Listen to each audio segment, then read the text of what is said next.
आओ जीना सीखें। कहानी सेल्फ कंट्रोल।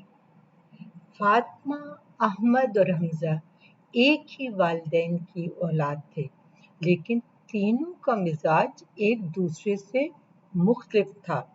फातिमा बहुत धीमे मिजाज की बच्ची थी, जबकि अहमद गुस्से में कंट्रोल खो देता था और हमजा बला का शरीर था। अहमद को जब भी गुस्सा आता, वो पूरा कमरा बखेर देता। कुछ नाजुक नाजुक चीजें टूट भी जाती। वालिदैन ने कई बार समझाया, बेटा गुस्से पर काबू पाओ, अपने मिजाज को बेहतर करो और अपनी जात को बेहंगम जज्बात के हवाले ना करो, क्योंकि कुछ नुकसान ऐसे होते हैं जिनकी तलाफी मुमकिन नहीं होती। एक दिन अहमद को किसी बात पर गुस्सा आया तो उसकी मम्मा ने कहा, अहमद, आप अपने कमरे में जाएं और जब तक आपका गुस्सा खत्म ना हो, आप अपने बहन भाई के साथ खेल नहीं सकते।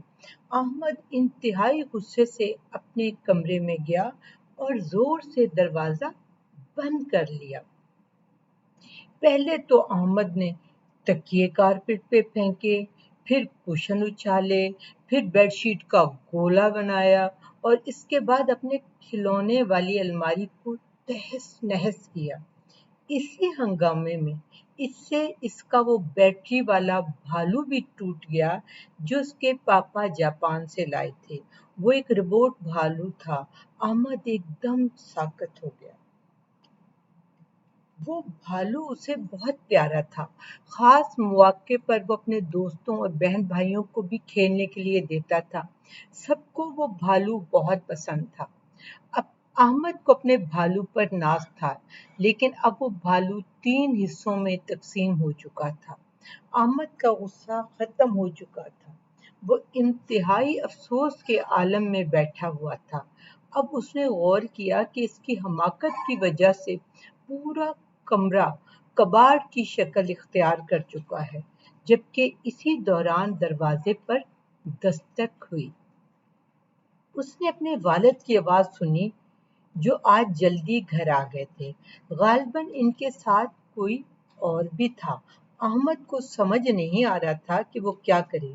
कमरे की बुरी हालत थी और इतना वक्त ही नहीं था कि वो इतनी जल्द सब चीजें अपनी जगह पर फिक्स कर सके।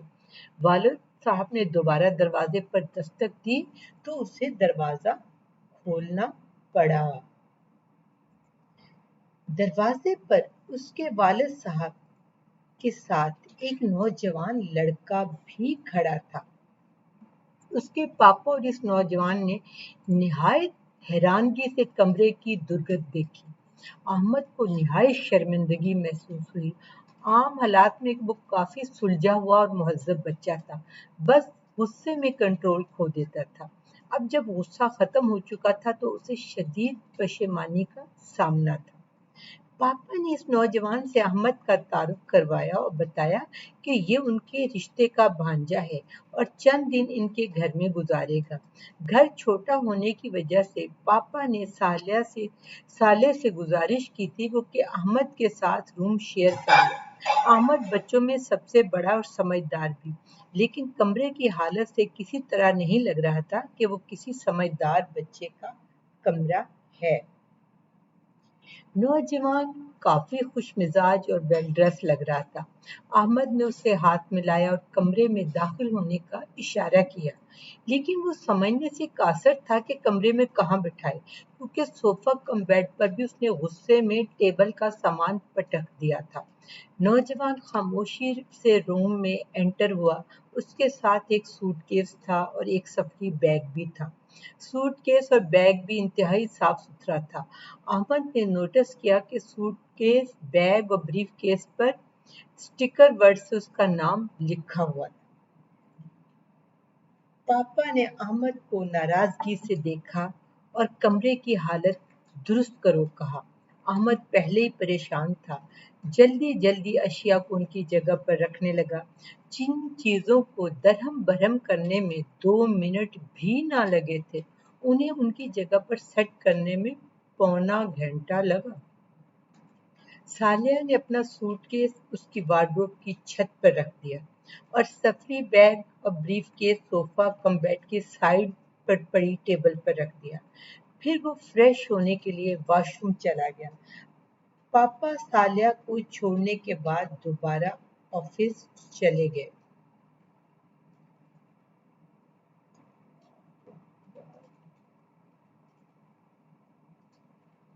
सालिया इंतहाई मुहज़्ज़ब और समझदार था।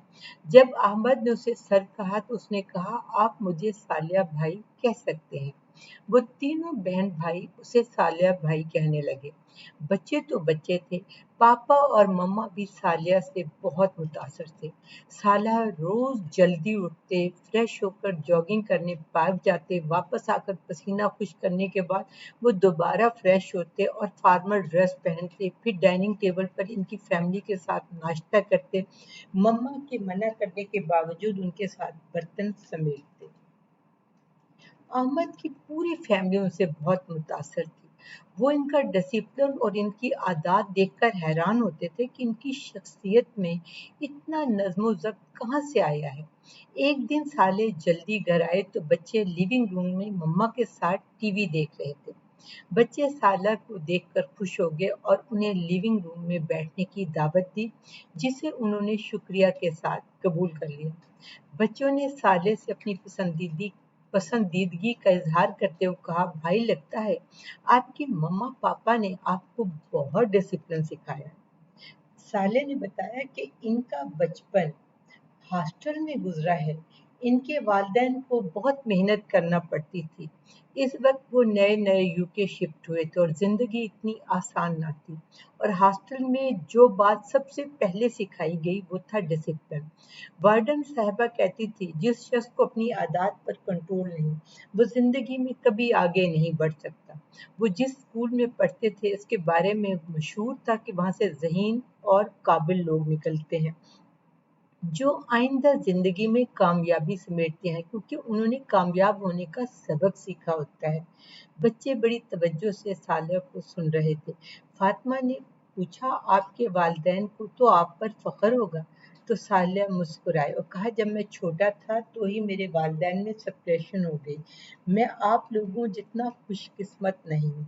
हमजा ने हैरानगी से पूछा, तो फिर आपके मिजाज में इतनी मोहब्बत और नरमी कहाँ से आई? सालेह मुस्कुराए और कहा, दुनिया में अच्छे लोग मौजूद होते हैं, बस शर्त यह है कि आप कितनी कदरदान हैं। हो सकता है किसी की कम दर्जे की अच्छाई आपके अंदर आला दर्जे की अच्छाई पैदा कर दे। और बड़े काम और कामयाब होने के लिए एक ही चीज़ ज़रूरी है और वो है सेल्फ कंट्रोल, जिसकी ट्रेनिंग बचपन से ही दी जा सकती है। यूके में हर अच्छा तालीमी इंस्टीट्यूट और अदारा इसकी ट्रेनिंग देता है, क्योंकि अपनी ख्वाहिशात के गुलाम लोग न सिर्फ अपने माशरे में बदअमनी फैलाते हैं, बल्कि खुद भी बेसकून रहते हैं और दूसरों को भी बेसकून रखते हैं। अहमद को अपने रूम की हालत याद आ गई, जो साला के आने पे थी। उसने बुड़बुड़ा कर कहा, सेल्फ कंट्रोल। फातिमा ने तहम्मुल से दोहराया, सेल्फ कंट्रोल, जबकि हमजा ने आंखें फैलाकर कहा, सेल्फ कंट्रोल। सालिया ने कहा, हाँ, सेल्फ कंट्रोल। अगर तुम इस दुनिया में कामयाबी हासिल करना चाहते हो और इस दुनिया में रूल करना चाहते हो तो सबसे पहले खुद पर काबू पाओ। मम्मा मुस्कुराईं, क्योंकि उन्हें पता चल गया था तमाम तर मोहब्बत, तवज्जो, पैसे की फरावानी के बावजूद उनके बच्चों को किस चीज़ की ज़रूरत है। अहमद, फातिमा और हमजा वाकई खुशकिस्मत बच्चे हैं। शुक्रिया बच्चों, आपकी तवज्जो का बेइंतहा शुक्रिया। आइंदा फिर मिलेंगे एक नई कहानी के साथ। अल्लाह हाफिज, बाय बाय, सो लॉन्ग।